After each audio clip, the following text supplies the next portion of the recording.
Tamang nood lang sana ako dito sa mga video namin nang bigla na lang may nag-comment sa vlog natin. At eto ang sabi niya sa comment, ba't daw lagi tayo nagtatagalog sa mga vlog natin, tausog naman daw tayo. Bigla ako napaisip sa tanong ni Bossing. Oo nga no, ba't nga ba tayo nagtatagalog sa mga vlog natin? Sa totoo lang pre, mas nahihirapan talaga ako gumawa ng tausog vlog kesa sa Tagalog. Baka isipin nyo pre, hindi totoo. Kaya susubukan natin gumawa ng dalawang video dito tapos magkaiba yung voice over. Unahin natin ang Tagalog.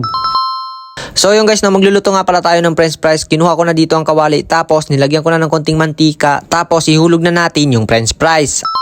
Ayun pre, apaka-basic lang talaga pag Tagalog, 'di ba? Pero sige, try naman natin yung tausog version.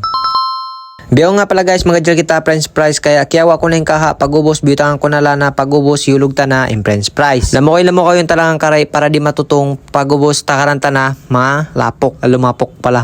After pila minutes guys, naluto na rin and haunon ta na para on nakita snack. Pagubos di guys, nawabusta na katan na haon. Yari na nga pala guys yung french fries na nawabusta na naadjal. Kita niyo ba sabihan lang mo yan mga veterano pang Jollibee na. And mangita muna kami TV balik no. And yeah, nag-comment nga pala sa nakaingatan mo na no, kaya may di ako magtatausog kasi magpikit-pikit nga pala ako magtausog kaya yeah. Sana kaya mo na yung sagot. And hindi na lang guys yung video ta. And thank you for watching. Ay wait lang.